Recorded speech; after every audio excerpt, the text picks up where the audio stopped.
So there's a ton of people out there right now who want that sport utility market for a side-by-side, and they're looking at a Polaris General and they're looking at a Yamaha RMAX, pretty new machine. I know Kawasaki's going to be coming out with something updated real soon. I'm pretty sure Can-Am will as well. I can't speak to those. But between these two, I've owned both. I owned a 2-seat General XP, and I own right now an RMAX 4 LE. And so I have had enough experience in these machines that I feel like I can give you some unbiased advice on which way to go. They're both great machines. I got my Polaris little deal on here, and I got my Yamaha hat to show, trying to not be biased or against one, which so many people are, and it makes it hard to get good advice. So I got 8 or 9 things about each one that I feel like is important, that's better than the other one. I'm going to share those, and then I'm going to finish up with some of the things that kind of helped me make my decision on what I did or what I would do if I were buying a 2-seater or that sort of thing. So start with the Polaris. The first thing that I really like about Polaris is it seems like when they're building and designing their machines, they try to make it user-friendly. If something breaks, you need to work on it later. I don't know if they do that. Or if it's just that the other brands don't. But for example, if you need to go in and work on something on the engine or something on the transmission or something in the CVT system, the Polaris is going to be easier than the Yamaha. Now, some people say, well, that's because Polarises tend to break more than Yamahas. That may be true. You get some quality there with the metrics, it seems like sometimes, but there's something to be said about being able to pop a belt on in about 10 minutes, even if maybe they do fail more on the Polaris. I like that Polaris puts thought into that. A few things all wrapped up into one. This is something I've never really liked about CVT transmissions. I do like them, but one of the negatives is it seems like that the engine works too hard to just cruise at like 35 miles an hour. Like, do you really need to turn 5,500 RPMs to cruise at 35 or whatever it is? I don't like either one of them in that regard. I feel like there's got to be a different primary weight setup with a secondary spring setup, something to make those things lug along a little bit better when you're just cruising. But be that as it may, the Polaris is a little better there. The Yamaha is a little more rev happy. It's a little louder because of that, and because the engine's a little more forward into the cab. And so a few things you get out of that. I think the Polaris maybe will get better fuel mileage because of that. You're going to have less cab noise in the Polaris, and I've noticed that. Neither one of those are probably huge, but enough difference for me to mention. And then, just general wear and tear on the engines. Everybody says, well, they're made to turn 9,000 RPMs. I know, and a Corvette engine's made to turn 7,000 RPMs, but it doesn't mean it needs to do that when you're going 35 miles an hour, okay? So slight edge to the Polaris there. Turf mode. Some people delete it. They don't want it on the Polaris. I loved turf mode on all the Polarises I've had. I know they have some failures, but not that many. I wish the Yamaha had that, truly do. I used it 90% of the time when I'm just lugging around the house doing a little bit of work. Mud and fender flare protection, better on the Polaris. Don't know about a regular General, but the XP with the extra fender flares is better. Yamaha should have done a better job there. It's not terrible, probably not as bad as a Sport, but there's a difference, and it's something I'm going to try to look to update on mine at some point. Polaris, their Pulse bar under the hood where you can plug in accessories, significantly better than Yamaha's Pigtail. Okay, at least Yamaha has something now. But the Polaris, you have a keyed wire, keyed power. You have power all the time, and you have your ground wire. So you have a really nice connection there. It's nice and clean, and you can do whatever you want.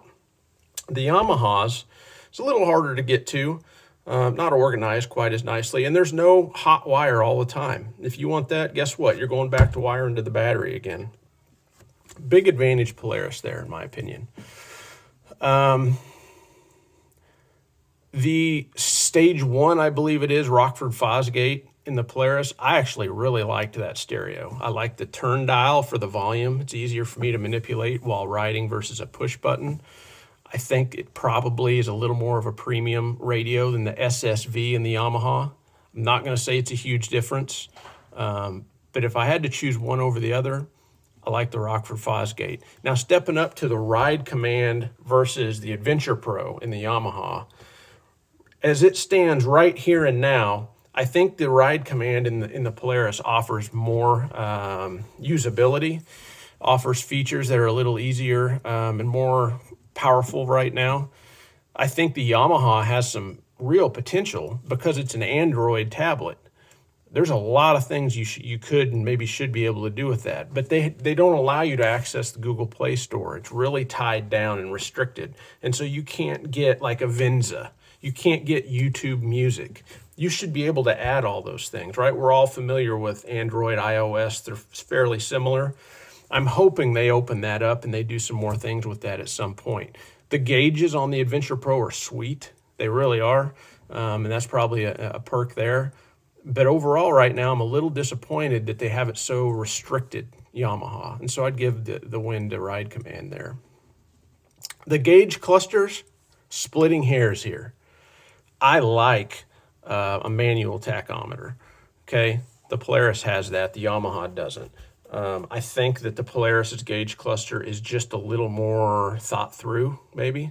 A little better on the eyes, not a big difference, but if I had to choose, that's what I do. And the last thing on the Polaris, their key is their ignition's better. So you have off, and then you have accessory, like in a car. You can turn on the radio, but not turn on your fuel pump, you know, the dash lights and all this stuff.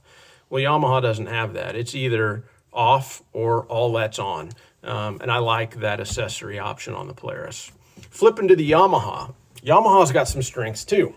Right now you might be thinking, well, gosh, I'd buy a Polaris. Well, hold on. So the Yamaha's number one advantage by a mile is the Ultramatic clutch system. It is light years better than the Polaris. Almost everybody with a Polaris wants theirs to work like that. That's why they buy a DuraClutch. A DuraClutch is a way to kind of try to get your Polaris clutching to work like a Yamaha, even though it's still not as good with that. So Yamaha has a wet clutch between the crankshaft and the primary. So the belt is constantly under tension. And when you let off the gas, that wet clutch releases and the primary doesn't spin. The Polaris always has that drive going to that primary. And so you get slippage on the clutch, slippage on the belt. The belts, Yamaha gives a 10-year warranty on a belt. So although they might be a nightmare to change on the trail, it's going to last way longer, and it's smooth. The engagement, there's no clunking. There's no shimmying. It is as smooth as an automatic transmission in a car going from 0 to 5. It literally is that good. It's just awesome. You know, the Polaris system's just cheap. You got to put, you know, the pucks are cheap. That doesn't seem to be well thought through. You know, if I bought the Polaris, the first thing I'd do is go buy some rollers for that secondary. And just looking at them, they're just not built as well. They're just not. Now, one advantage to that might be if you tear it up, it's going to be easy to pop a new one in and not as big of a deal there. But the Yamaha's light years better there, and that's just a fact. One thing, kind of a flip to, I love the turf motor on the Polaris. I love the handbrake on the Yamaha. It's not rocket science. I hate the park on those Polarises on a hill. God forbid, have you ever had somebody not fully get it in and it starts clicking and going backwards down the hill? Or when you go to come out of it, there's so much pressure on it, it's like you need a crowbar and then it pop real loud in there. It's terrible design. I cannot believe that Polaris hasn't done something different there. I love the handbrake. Just pull it up like the old school cars. You're locked and loaded. Love it. Huge win there. The fit and finish in the Yamaha is better, and it should be. It's a newer design, but it is better. Almost everything feels more premium, feels more like a car. The gated shifter, light years better than the Polaris notch. The switches in the dash are already cut out with little inserts in there instead of having to go in with an X-Acto knife or whatever we do on the Polarises. It's already there, and it's the same insert that goes into the floor for your drains. Very ingenuitive, well thought through. It's better fit and finish, and it's smarter. The whole interior. I mean, if you just look at the center console, you get in one and get in the other, the Yamaha just feels so much better there. The fly-by-wire and drive modes, that is a win for Yamaha. Now, I will say, if I had to pick one throttle feel between Polaris's 1 in the General and Yamaha's 3, and I had to only pick one to use all the time, I'd actually pick the Polaris one. But when you have 3 to choose from, that actually becomes better. So you have the trail mode, and it's just a very normal throttle response. The reason I like the Polaris is a little bit better is because you get a little more power out of the same distance with the pedal in the Polaris, and it's just a little bit more to my liking, splitting hairs. But then in the Yamaha, if you want to go to trail mode, you have a real nice soft pedal where it's the input is very soft. So if you're on some technical terrain and you need to be smooth on that throttle, man, is it nice. And on the flip side, if you want to go to the sport mode, it lights the coals now. You touch it and it is gone. And so, if you're needing to light up the wick a little bit and get somewhere, it's actually pretty neat. It's actually almost too much. But overall, that is a win for Yamaha. Under hood access is really neat on the Yamaha. The hood comes on and off. It just seems to go on better. The latches feel more premium on the Yamaha. And then everything's under the hood. Your electronics, your battery, your air filter, right front and center right there. CVT has 2 intakes on it that come up there. It just seems more thought through. I think the Polaris might have a larger battery, and I like that. I think the Yamaha should have a larger one. But overall, I think Yamaha thought that aspect through, and they really put most of what you need under that hood and in a better way, in my opinion. Also, on the Yamaha, the steering it feels faster. I don't know if the ratio's higher or maybe it's lower and it just feels faster. I don't know, but the steering in it feels more like a sport machine to me. It feels more like a razor. It's just so fast and precise, and you don't have to move it a lot. And it's tight. It feels just real solid. And so I give the Yamaha a win there. Small thing here, but it's really not small. The Yamaha they have added tie-down points to the front of the machine that are basically connected into the frame, so you can really crank them down. Brilliant. How many times are we looking at our side-by-sides? Oh, how am I going to tie this down today? No question on that Yamaha. You got those hooks, you strap it down, you're done. You can also put shackles in there. A lot of guys are doing that so that you have more toe points. I thought that was really smart of Yamaha to do. I'm not doing any of this, but a lot of you do, and that is wanting to add a subwoofer, wanting to add a battery, extra battery, wanting to add a heater. Guess what? In the Yamaha, there's room under the driver's seat to add all 3 of those from what I've been told. In the Polaris, you can't. You have to choose between a battery and a subwoofer, or a subwoofer and a heater, or something like that. I don't know all the details. So for those of you that do that, that's a win. And then last but not least, and maybe it is least, is the horsepower difference. They're both powerful and good machines, but I would give an advantage to the Yamaha. You're going to see different things in YouTube. You never know what kind of machines have what modifications and who's riding or who got a bad start or whatever. But if you get the 2-seaters and you line them up and they both shoot off at the same time and they're equal riders and everything's equal, that Yamaha is probably going to win. And the same thing's going to go for the 4-seater. Not a huge difference, not a big difference, not enough difference to pick one over the other. But hey, I think the Polaris has 100 horsepower, and I've heard the Yamaha is 108. Some are saying 111. I don't know, 113. I don't know what it is. It's probably a little bit faster, probably noteworthy. Okay, so those are the pros and cons on either side. Now I'm going to list a few things that's more in the middle, but these are very important factors for you to make your decision. The first is suspension. So on the LE, or on all of them, you have Fox shocks on the Yamaha. On the LE, it's IQS, which is you adjust it with a switch. It's super nice. Probably better shocks than the Walker Evans on the Polaris. However, On the Polaris, it seems like they move to more of an angle on the shocks, and I think you actually get more of a plush ride on the Polaris. Now, the Yamaha feels a little more like a little more sport oriented. It feels like to me that it's just a little more planted, and the Polaris is a little more plush. Not huge differences either way. Just, you know, FYI there. Also, a big topic of discussion for people is the doors, the front doors. So the Polaris has a tall door with a handle on the inside and the outside. The Yamaha has a low door with a handle on the inside, not one on the outside. The advantage to the Polaris is you just have a door here, and you can open it from the outside with that handle, and I like that. On the Yamaha, though, that low door is actually really nice when you look to the left, or even more when you're looking to the right and you're needing to see stuff on the trail. You can actually see a ton more from the Yamaha. You give up, though, you've got this bolster that sticks out to hold you in. It's a safety feature. Now, some guys hate it. They'll cut it right off after they buy it. I actually don't mind it. I actually kind of like it. I do kind of wish the Yamaha had a handle on the outside like the Polaris. But not, you know, not a big deal one way or the other. I would say if I had to pick one door, just the idea and the way it works, I'd probably take the Polaris. But at the same time, the Yamaha door feels like it's built twice as solid, like the handle and the way it closes. I know the Polaris can kind of separate. I don't think the Yamaha is going to do that. It feels like it's built like a brick. So I don't know. You decide there. That's a tough one. Four-wheel drive is a big one.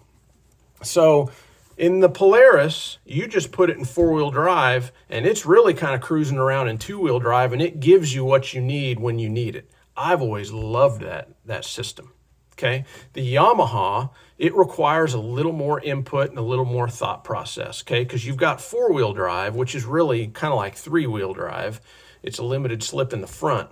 And then you've got differential lock, so you can like truly lock that thing down all the way. Some guys love having that control. Some people like just flipping the switch in the Polaris to four-wheel drive and not thinking about it anymore. I don't know which one I like better there, but I will tell you what I like better about the Yamaha's four-wheel drive system is the engine braking. Because of that constant tension belt, because it's in four-wheel drive when you want it in four-wheel drive, you go down a steep hill, there's no taking off like a roller coaster. There's no hiccuping because the back tires start to slide. The Polaris doesn't really give you engine braking in the front. Now, some of them have active hill descent, and that's, in my opinion, it's garbage. I hate active hill descent. I didn't want it ever turned on. I had a four-wheeler with it, and it was terrible. The Yamaha, it's in four-wheel drive. It gives you four-wheel engine braking, and it's so smooth and so controlled, and it's way better there. But you got the simplicity of the four-wheel drive on the Polaris, so, you know, you choose there. On the four-seater, though, if I'm choosing a four-seater, which I was, and this is why I bought the Yamaha, the main reason. I've been wanting a short wheelbase convertible four-seater like the Honda Pioneer for years, but I want it to have the performance of the General. Nobody's done that until now. Yamaha is the first one to do that, and they did a great job with it too. Okay, on the flip side, the Polaris, you know, you put four people in it, you still have your same size cargo area in the back. So with the Polaris, you're getting longer and shorter, and with the Yamaha, you're getting a shorter machine that's taller. Okay, so the Yamaha is about 6 inches taller. The Polaris is almost 2 feet longer. So you decide what's best for you. Our camper wouldn't hold a General 4. Won't hold it. We'll hold the Yamaha. That's a deal breaker for us. And that, I don't like the feel of driving a Jeep Gladiator, and that's kind of what I get in those long four-seaters. Now, some people love them. I think it's what you get used to. But for me, it was an easy choice in the four-seater department. And I'll tell you what, when you have those seats stowed away in the Yamaha, there is more bed space than a General. And if you take the 5 or 10 minutes to take the seats out, it actually has as much room as like a Ranger. So I like the versatility of the Yamaha there. But some people would like to have four people and the full cargo area. So it's your choice there. Now on the two-seater, that's a tough one. if someone said, hey, there's a gun to your head, you choose right now, I'm going to buy the Yamaha. But if I had more time to consider it and think about it, I actually would. I think they're both great machines. I think there's advantages to both, and a lot of it's going to come down to what fits your riding style and your family better. Does the four-wheel drive and engine braking make more sense in one or the other? Okay, do the length of the floor versus the height and all that stuff, that's probably where a lot of people are going to make their decision. But they're pretty close overall. I hope this helps other people make decisions. Tried not to make it this long, but hope people enjoy the little kind of back and forth that we had on the two models. And either way you go, you can't go wrong. They're both great machines. Happy riding.